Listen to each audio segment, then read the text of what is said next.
Hi everybody, it's Dewey Dale, the duck, and here with J.S. Russell, Jamar Russell. We're both poets and we both had experiences, and if you're in this show, I'm sure you know a little bit about it. But today, hi Jamar, how are you? I'm great. How about yourself? I'm very well, and how's your week been? Pretty good, busy. That's usually how things go for me during the week. How's yours? Well, I'm enjoying Colorado, spring Colorado after 44 years in the bachelor pad, so everything is just doggy. All right. But, uh, but, yeah, so, you want to start with the poem today, Jabbar? Sure. This I wrote this back in 2018. It's called I Hope. I hope I hope one day people can get over shit. I hope this president helps people realize how much they messed up. I hope white people stop hating. You've got privilege. Give it up. I hope black people and other minorities continue to be resilient, overcome and come up. Despite the systematic oppression, there's eventual justice for every transgression. So things balance out. I hope we as a people keep our heads up. It's funny how we make things cool that aren't like being down or fucking that shit up. I want to create and be up. I hope that people can acknowledge that we're all connected instead of constantly leaving things negatively affected.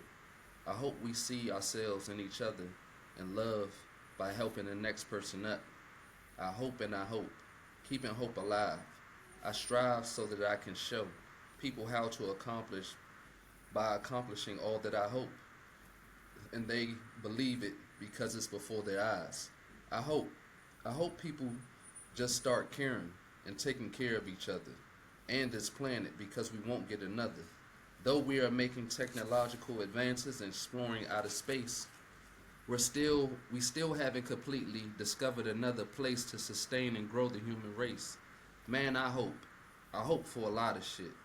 But really, right now, I hope we start being more responsible and active in our government so we don't give of power to bigots and idiots. Yes, there's hope. I hope the repetition of hope and up in this poem resonates and grows so that everyone who reads or hears it operates in optimistic and high hopes. I hope hope helps to get people afloat and we can do better because no one's boot is on their throat. I hope I hope for creation, innovation with determination to overpower hating, discrimination, and mass incarceration. I hope people are given the education, skill, and treatment to heal. Then maybe it can be the beginning that all that is hoped for is not all that is hoped for not just feels but becomes real. These are my hopes that I'll work towards. If your hopes are on the same accord, let's do what we hope. Beautiful. As you do, beautiful, Thank you. LaJoy. Thank you. And, yeah, Yes. well, I like to listen about.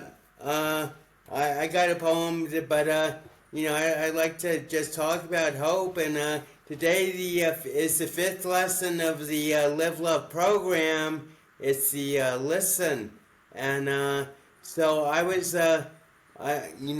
going to suggest a exercise where we both speak for 5 minutes about a subject, and the idea that I came up with was regret, but I think hope is a much better one. And so I'll read a poem. This this might be a little different, but it's called "The Bible in the Rock Set." God created the heavens and earth, then from dust gave Adam birth, whose helpmate Eve ate forbidden fruit. So from Eden they got boot, which led to Noah's great flood, whose only survivors were his blood, until Abraham became Lord's only friend, to whose will he did bend, saving the son in the end, which led to Israel's 12 tribes, among whom were priests and scribes, who wandered in desert 40 years, after escaping Egypt with great fears, until David became king after Saul, and prophets did answer Yahweh's call to proclaim coming of Holy One, who is Jesus' immaculately conceived Son, who preached until being cruelly killed, then was resurrected, which disciples thrilled, causing Paul to spread the word, telling time salvation will be secured. Man, that's great, man. Definitely. They should be able to get that in all the churches. That's a good little way of summarizing some of the Bible. Well, it was purely an inspiration. So, rather than talking about regret, which is negative and everything, why don't we talk about hope? And so, I think it's called the dyad technique, and basically, we set aside 5 minutes for each of us, and we talk about hope and basically how hope has affected our journey. And I think it's a lot better than doing regrets. So, well, we don't have to be rigid about this, but I'll just put on 5 minutes. Yeah, I was And doing the same thing. okay, great. So so Jamor, just talk about hope and what comes to mind. You got 5 minutes. Well, when I was when I wrote that poem, it was around the time that Trump had his first presidency, and so I didn't I didn't think that he would win because he wasn't a politician, but I was wrong, And then once I started realizing, like, okay, this is deeper than that, and how to actually play on the people's emotions, I was like, all right, so what? He made and I seen what it was doing as far as a lot of things with the racial tension in the country or the bipartisan and stuff like that. And my hope then was like, well, this is going to reveal stuff to people. You get to see their true nature, you get to see their ideologies, you can see, and I thought that at the time that it would be something that maybe if somebody seen that they would want to change or grow. But I was Right. wrong because here we go again in this presidency, and it really had nothing to do with policy or politics, but what it brought out of people. Because at the time, seeing stuff on the news, it just was things that I didn't think was favorable. Um, that's when it was a change in journalism. I'm not sure if you could check that out, because before things had to be fact checked. You had to cite your resources. You just couldn't say anything. But then it became this fake news, and people could just start reporting on whatever they want to when it had nothing to do with whether it was correct or not. But it's not like it's something new, and that goes with a class that I was facilitating earlier, the learning, and I was explaining to some of the participants the rule of gold. He who has the gold makes the rules, which is opposite of the not like the golden There rule. is a rule of gold as opposed to the golden Yeah, rule. yeah. So that's not the same as the golden rule. So, and that's just one of the things that we have seen over in time in the history. You learn about. You don't necessarily hear about history from the natives' points of view. Why? Because they didn't win. You don't Right, hear right. about anything else. Like even when we were talking about today critical race theory and the stuff which they was doing with the history books, I said there's no black history, there's no native history. I said all of it is American history, and it's history, but it's just a matter of whose perspective is told from. So when I talk about hope, I just really hope for growth, because being incarcerated, when I was writing that, of course I was hoping for my freedom, but I also was hoping that, and I still hope, that the prison system, the justice system can change. Because it's not to say that I'm not one of those that are this, because I've heard about abolitionists that don't want the prison system to exist, but I haven't fully learned of what's the alternative is, because there has to be some type of deterrent. There has to be, but there has to be more rehabilitative services available, you know, because I'm not sure, and I've been around some guys that it's not in their mind yet to stop crime.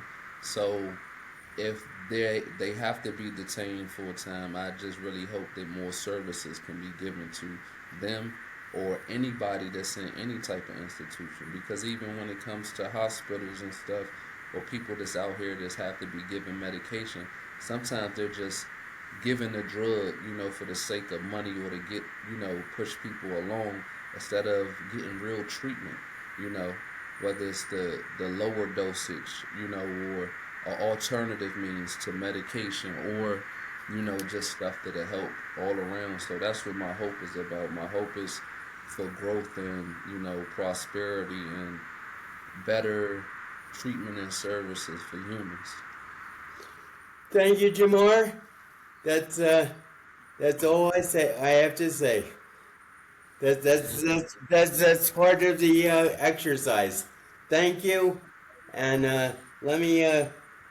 I think we can reset to reset, and now I'll get my 5 minutes.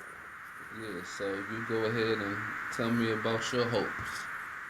Well, actually, hope and I meant first off, Paul says I think hope is the anticipation of things unseen, whereas faith is the realization of hope. And I really feel I feel the basis. I feel hope got me through, but faith is what kept me alive, and therefore hope is very essential. But in the business world, hope is a terrible strategy. But I think in the real world, in the world of like metaphysical reality, hope is like basically one of the strongest things that you can hang on to. And in my time in Hackensack, it was hope that kept me going. I mean, every time I felt I was on the verge of like a new breakthrough into like a new reality, I'd be put in the hospital and all my meds would be, I don't want to be a victim, but ultimately hope is what gave me the strength to find my faith. And I think that's very important to, hope is like a primary step into faith. And once you reach faith, then you basically master your own destiny, I feel. Because you're co-creating with God, you're joined with God, and, that's a very tricky situation too, because, at what point are you deluding yourself? And that's something that hope had got me through, is that I would somehow be justified for all the time I was being analyzed and everything, and hospitalized and everything. And it took a long time, but it didn't take that long. So basically, when I went back to Fairleigh, I found my hope again. Really living in, because I was in the program for 5 years, and that's really what I'm learning now is the hope has been the hope to get out of Hackensack, and now that I'm in Colorado Springs for a while, I'm not sure what's going to happen, but I know that even if I go back to Hackensack, I'm going to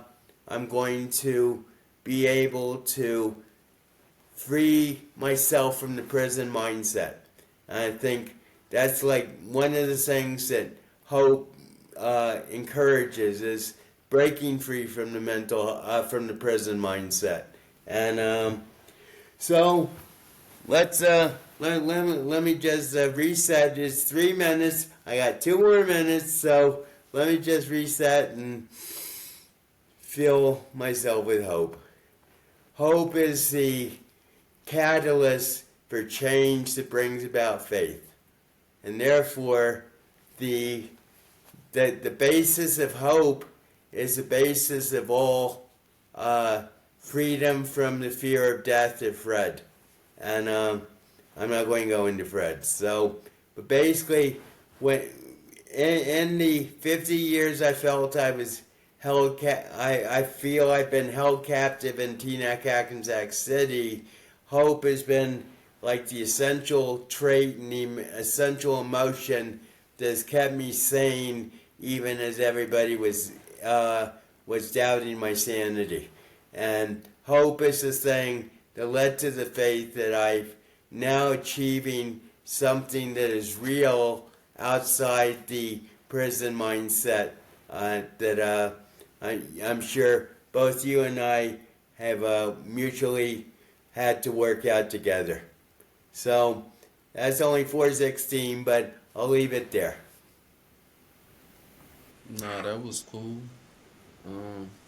So is there do you want to go off and do another poem and then whatever the subject comes from, and as far as this listening, could you tell us more about this exercise with listening and the live love um Sure.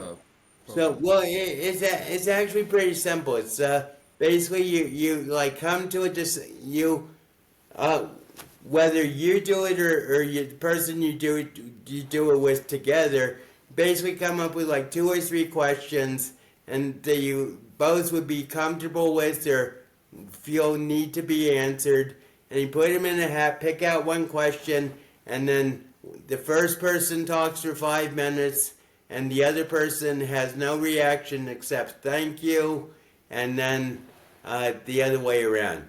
But you know, so but having said thank you, I think we can now discuss what we talked about. So I just want to say my impression about your hope was like based upon a desire for the community of man to come together. Is that correct?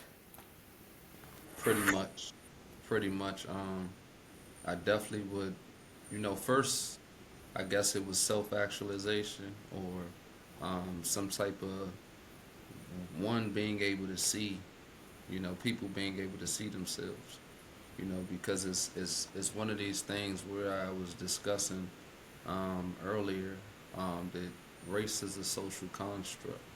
The only race is the human race. And I remember the first time I even read that was out of J.A. Rogers' book, From Superman to Man. And What was the name of the book again? From Superman to Man. Oh, okay. And that's a play off of, I believe it's Friedrich Nietzsche's Yeah, well, Man. that's my big Fred, Jamar. That's my philosophical Fred. Yeah, so I think from man to Superman, and I've never read the book. I've read From Superman to Man a couple times because it's one of my favorites. But uh, I didn't know that until later about the From Man to Superman, and I didn't know also that that was adopted, um, to for people to think that they were superior, you know. Um, Right. but like I said, I haven't read it, so I don't know that for sure.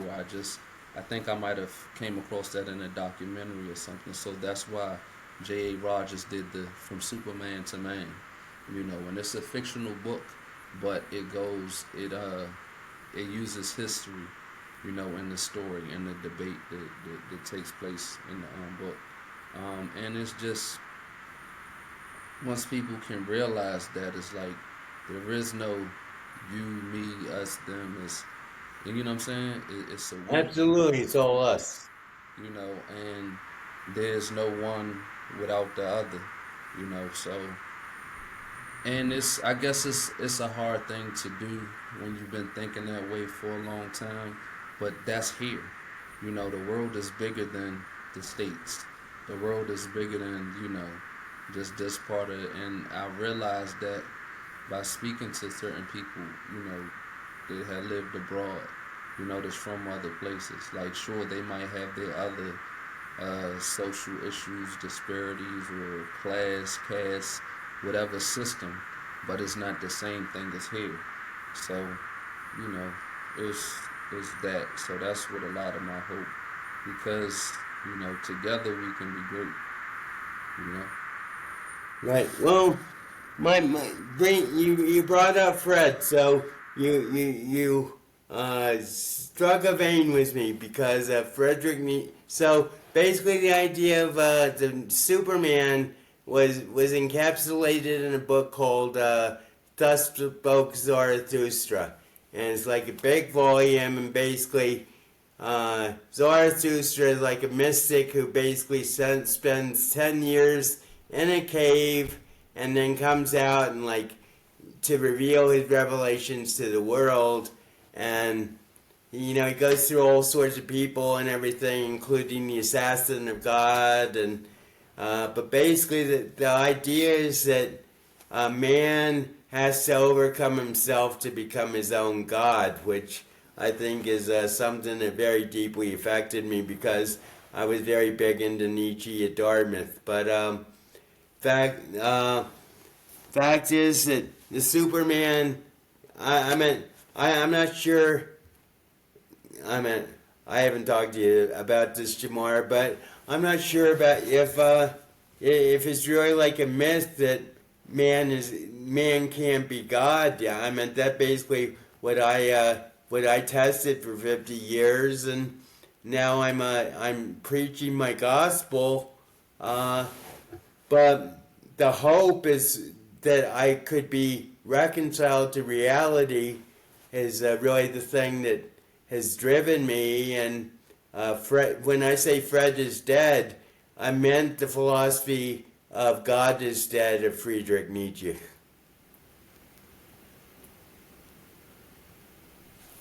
So the thing with that, I never thought you would think that, you know, any way from when you say that, because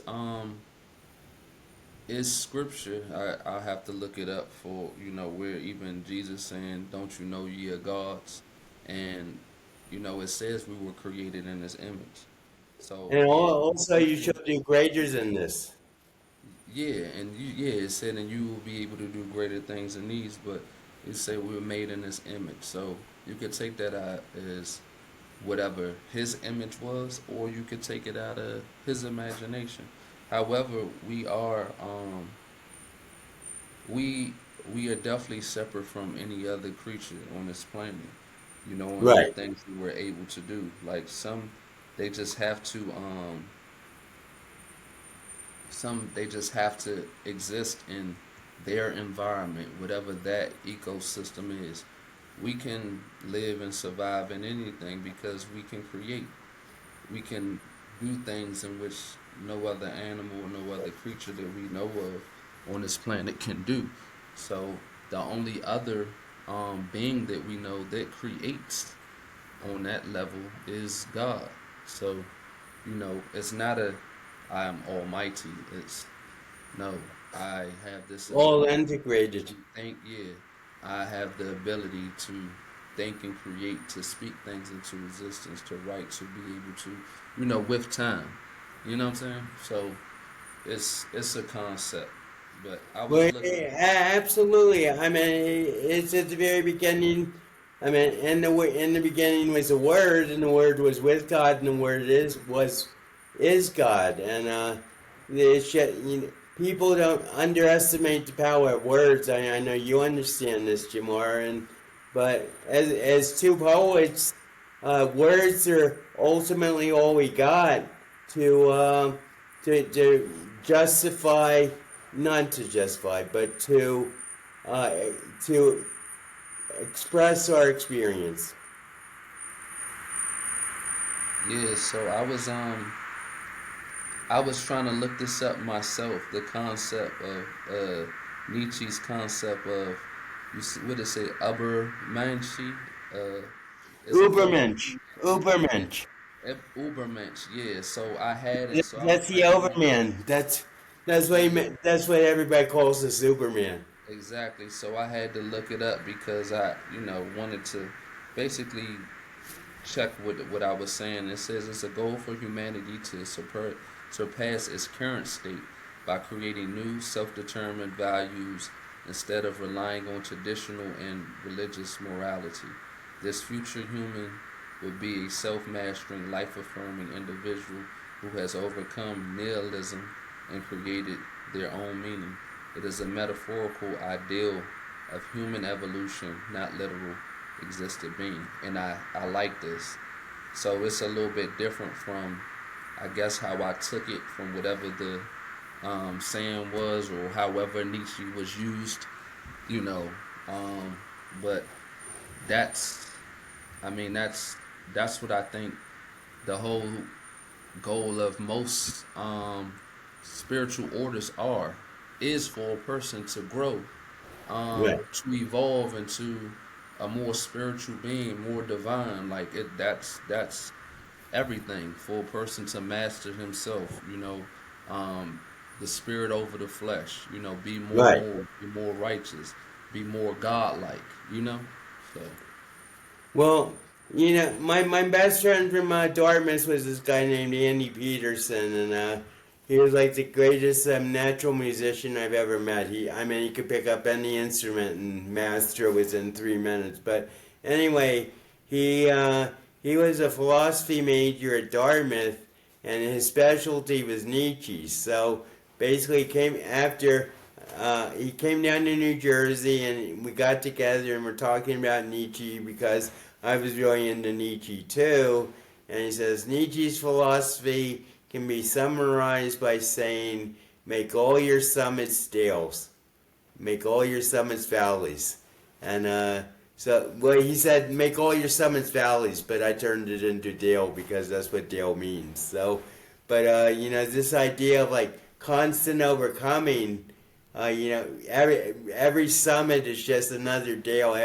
After every summit, you have to go back into the valley and then come up to the next summit from another perspective. So basically, that's where like he enunciated the philosophy I'd always been following, which is make all your summits dales. And as it turns out, I just feel that basically life is a giant valley between the alpha and the omega, however you want to like categorize them.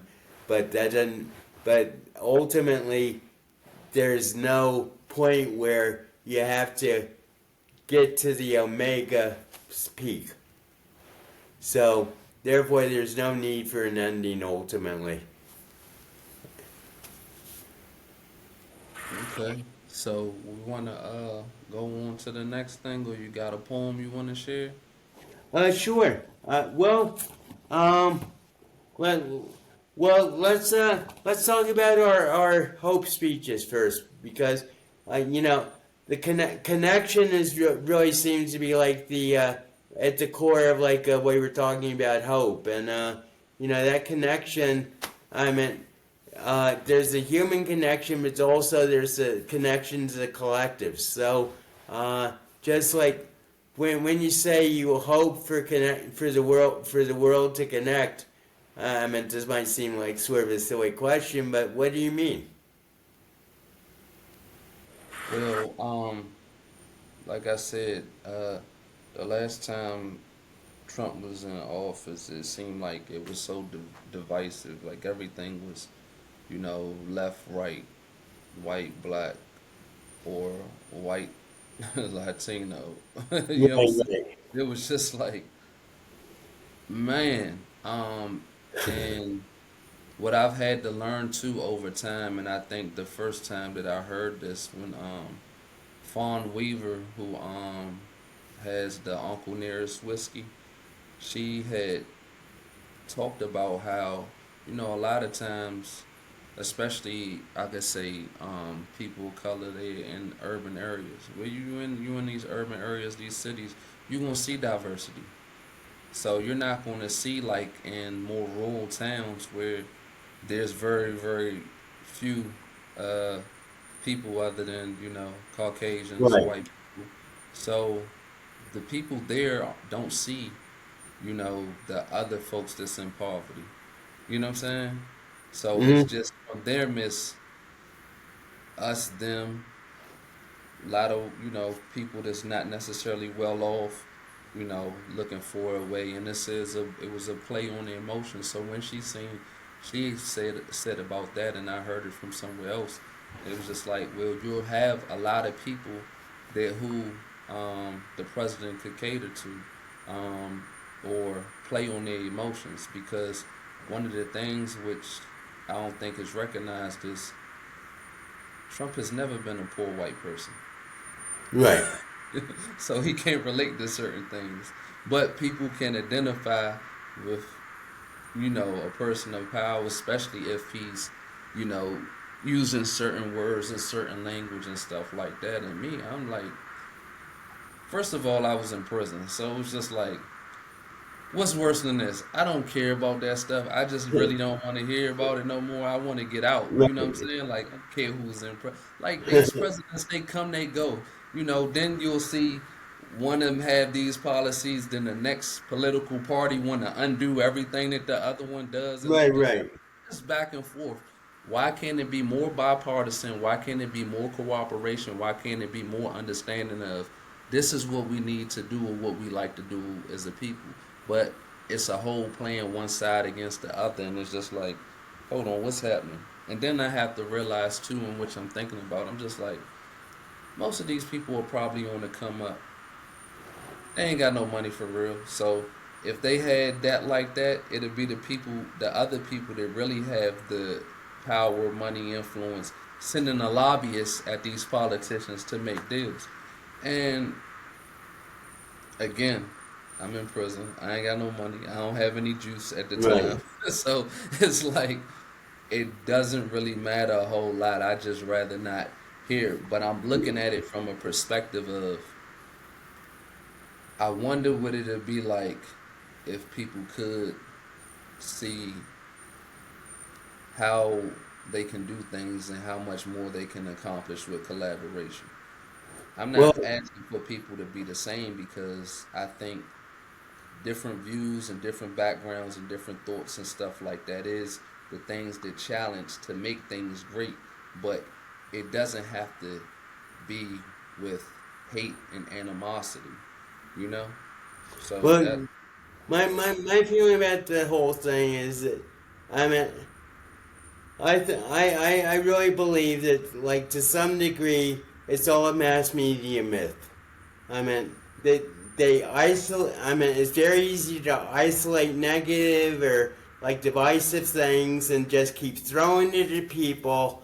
But I think what's happening is people are finally getting smart and saying, there are other things going on besides this divisiveness, besides this hatred. I mean, okay, you show us three Tesla dealerships being blown up, and we're supposed to like believe that that's like the feeling in the whole country.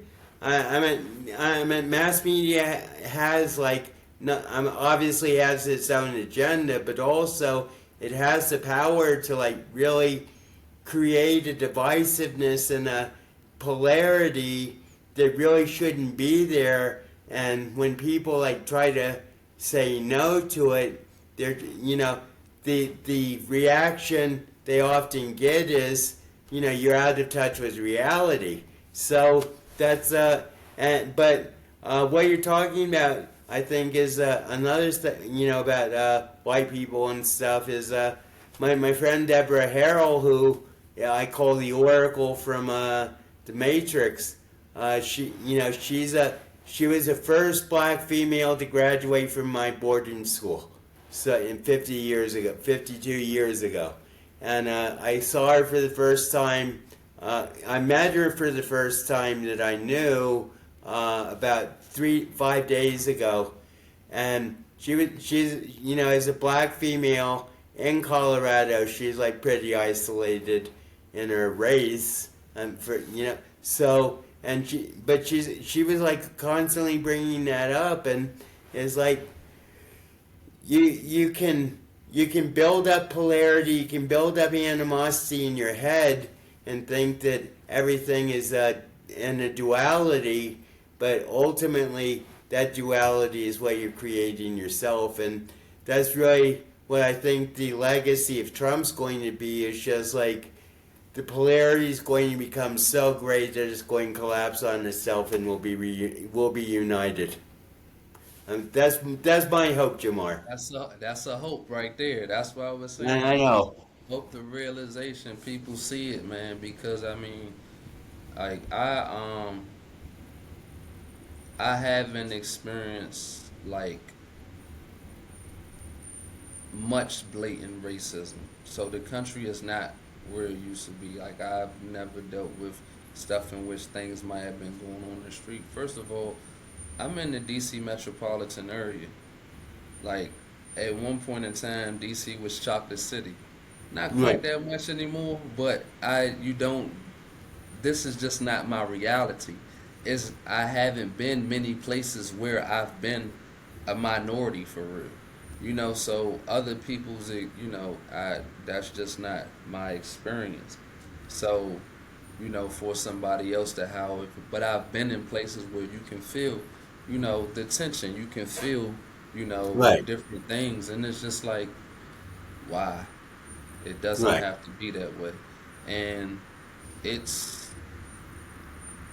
it's something that another thing that I hope for over time, you know, the respect, love, and appreciation, is there, because I mean, like, we here, we have our differences, but we can have civil and beautiful conversations without no problem, and this is the Right. type of stuff, the dialogue that can help people grow, you know. Well, that's why the fifth letter is listen. Just getting to. I mean, we had explore last time, and now it's listen and really integrate and really search the depths of what the person is. And yeah, so I'll open to my first collection, Seraphim on the Cusp of Spring, and we'll go here. Living in a mythical past. I'm Achilles, come back to claim the long life. Lost to Troy when I was struck by Apollo arrow, and descended to the lordship of an underworld from which it seemed I would never more escape, until I became aware of the intense loveliness of Eris' presence in the world where I returned, full of great longing for sensuous passion, which sustained me through decades of solitude, even as I spent the years in dedicated studies of the ways one can adore his reasons for joy. So, this this is uh, this is my own mythology. Basically, Fred, keeper of the eternal M16, called me Achilles. So, I felt that I was Achilles, reborn, and I figured out that Achilles was really being protected by Eris, who is the god of chaos and disorder, but she's also the Trojan War began. Just a little quick history. The Trojan War began because Eris, who was a goddess of the goddess of discord, rolled an apple that said, "For the most beautiful," down the aisle at the wedding of Achilles' mother. So this sort of like a whole battle between all the gods about who is going to get the apple. And it came down to Diana, Aphrodite, and Hera all wanted to have the apple. And so Zeus washed his hands of it and said, "Go to Paris," who was like a Trojan prince who had. This is getting rather involved, but basically, Eris was the desire of Achilles as in my world. So basically, I was pursuing the goddess of chaos, and I've stopped doing that. but I still think I'm Achilles. Have you seen the movie Troy?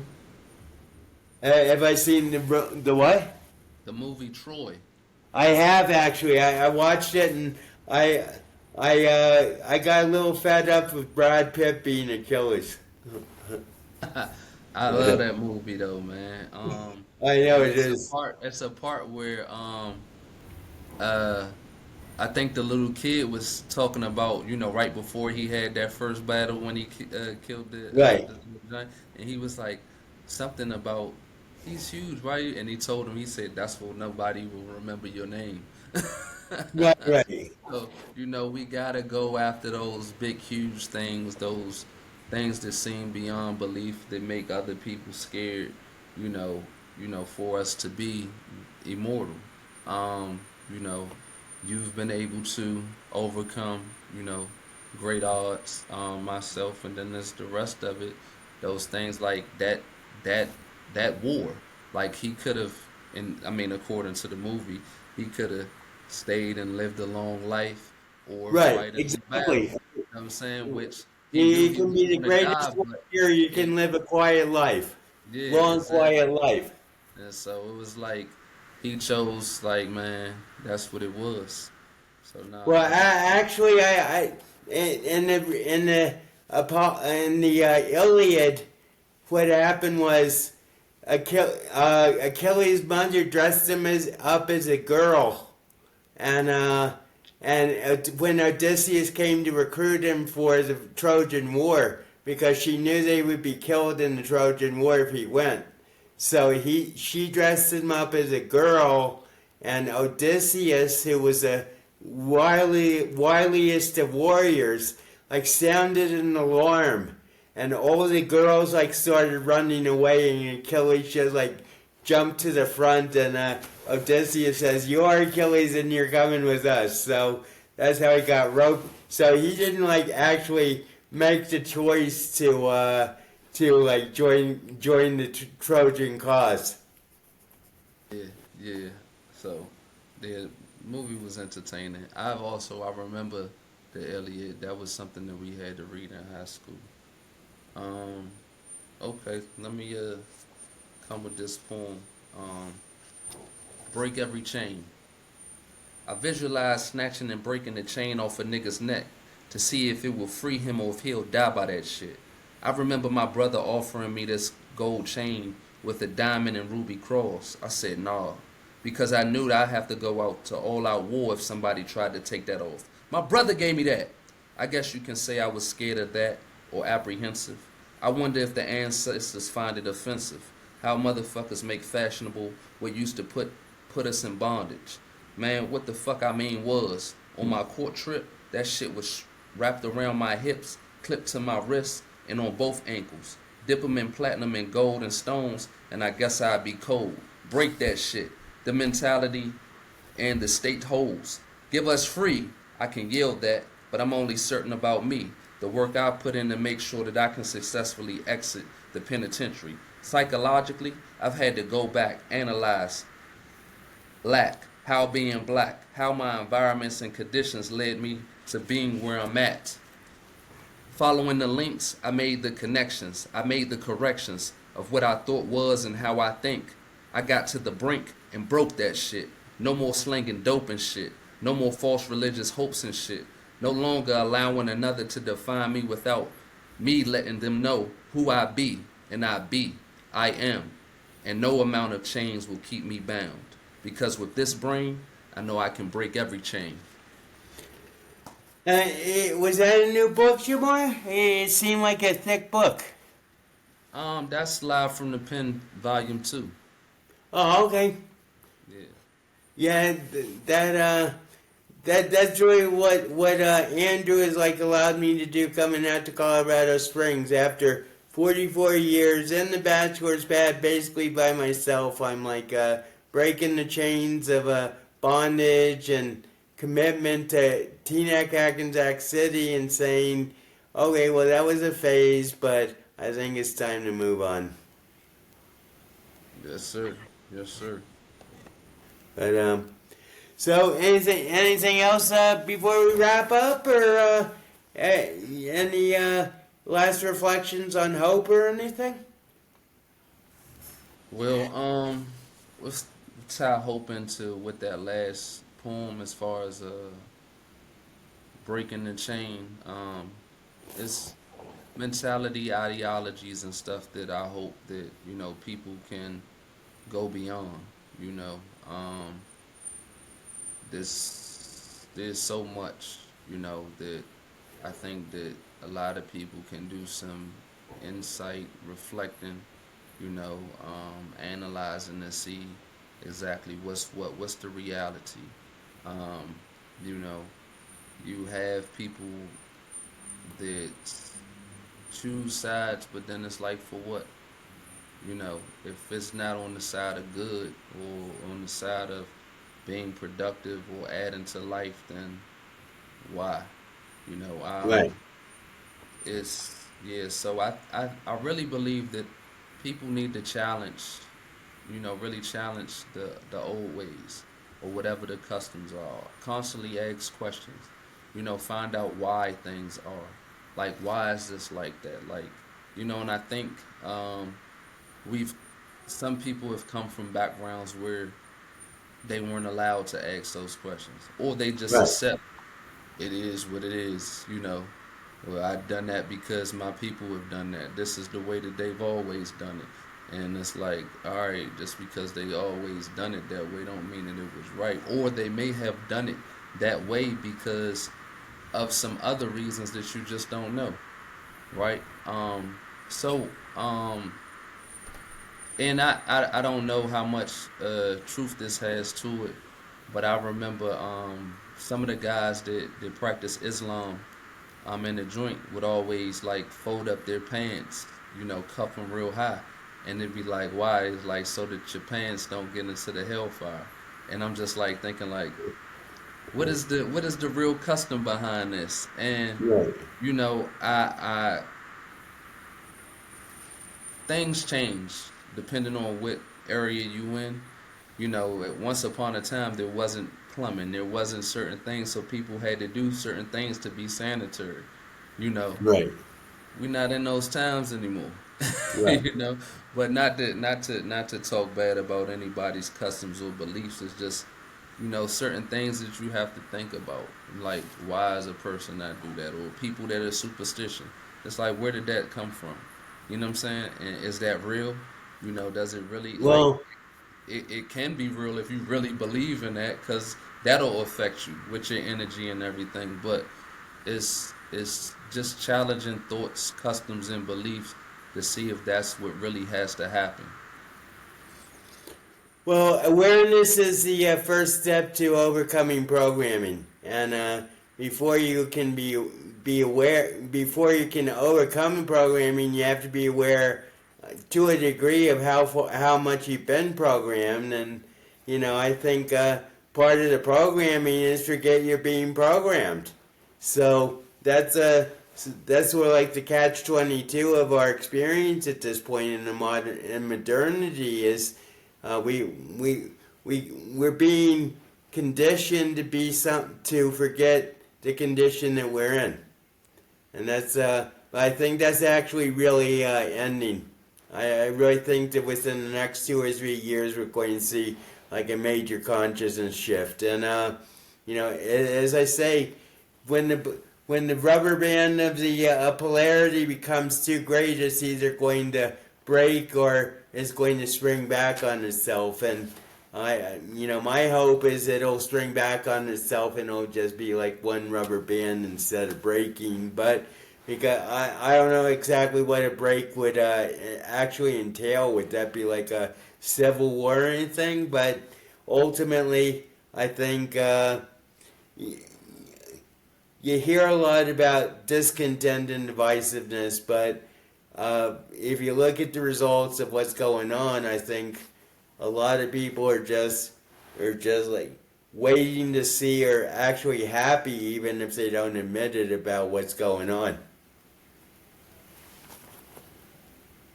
But awareness is the thing that's absolutely necessary, because the more aware you are, the more integrated you are, and the less you want to hurt other people, the less you want to hate other people, the more you see the more absurdity of money and the whole system. And you know what the key is to crash the system without throwing away the system. Absolutely. So you crash the system to be able to build a better one. Mm-hmm. That's my feeling. But so Jamar, thanks very much for once again letting me do my Live Love program, and I think we're making a lot of we won't go into that until the end. But just keep in mind that I'm very curious about your overall impression of the program. Okay. All right. Well, so far so good, man. Appreciate it. Well, okay. So everybody, have a great week. Have a great day. And Jamar, thanks a lot. And just stay on for a second. I'll get us out.